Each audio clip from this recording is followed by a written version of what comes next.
All right. So this is a review for chapter 4, and I'm going to go through one problem at a time and save it as a separate video. I'm just going to show you quickly how it goes. So this here is for number D, or letter D. At 2 p.m. a blue car leaves a parking garage driving north at a constant speed of 40 miles per hour. I called this B prime of t equals 40 miles per hour, and it's going north. And this one starts at 2 p.m., which is where t equals 0. Now, half an hour later, a green car leaves the same parking garage driving east at a constant speed of 60 miles per hour. So I'm calling this G prime of t equals 60 miles per hour. It's going east, and it starts at t equals 1/2. That's important for the computation later, of course. And then here's the picture. So here's the parking garage. This car goes north at 40 miles an hour. So after 1 hour, okay, let's read this part. The question is, what is the rate of change of the distance between the cars at 3 p.m.? So 3 p.m. is 1 hour after the start of the first car and half an hour after the start of the second car. So that means at 3 p.m. the first car is 40 miles away from the parking garage to the north, and the green car is 30 miles away from the parking garage to the east. And that's because it's only been traveling for half an hour at that point. So this is important not to fall into this trap here. This distance after at 3 p.m. after half an hour for this car is 30 miles, and after 1 hour for this car is 40 miles, right? So that's establishing the actual position at 3 hours. And then, so we want to know both the distance at 3 hours, because that's what one of the invariables here is that you need to know. And then we want to, so this is the equation for the distance at 3 hours. D squared equals B squared plus G squared.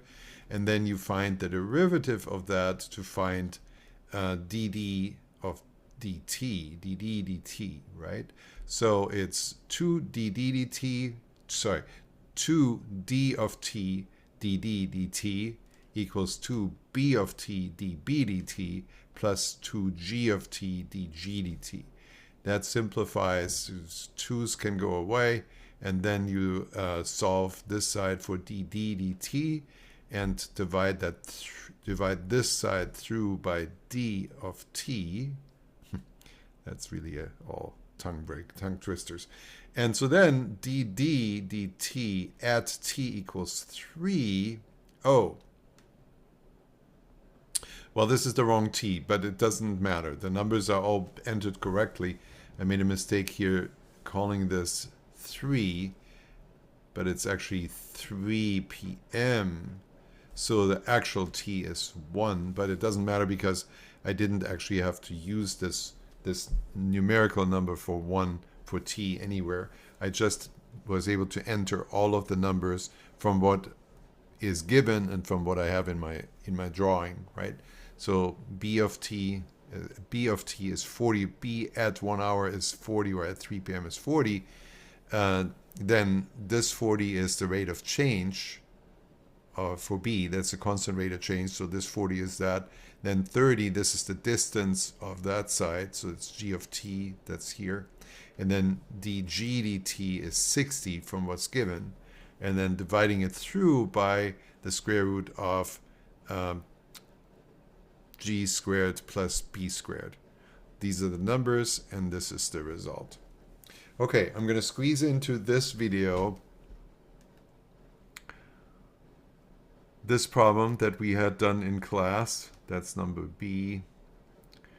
And it turns out, I've done a little bit more research on that. It turns out that there is, for our perspective, for our state in life, there's no other way to solve that than by doing the Desmos intersection, and you might as well just find the minimum of the graph in Desmos directly.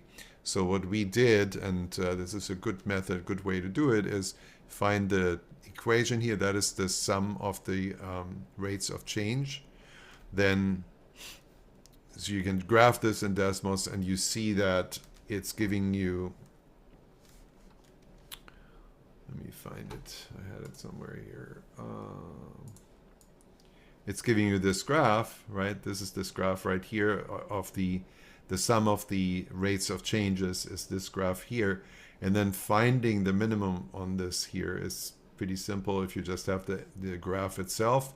But then the calculus way to do it would be to find the derivative of that and see where that equals to 0, right? If you set the slope of the tangent line to 0, that's where you find how you find the minimum of a parabola, right?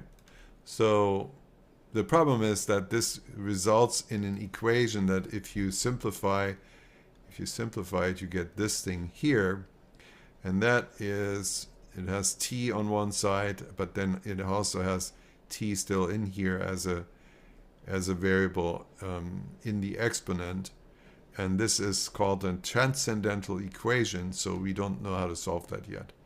We're not going to learn how to solve that in calculus, so the only way to solve that at this stage is by using Desmos and finding the minimum this way. But just knowing that what we're looking for is the minimum of the derivative is good calculus practice, because in real problems, in exams, hopefully this will be given with numbers that are actually solvable once you find the derivative of the sum of the rates of change. All right? Okay, new video.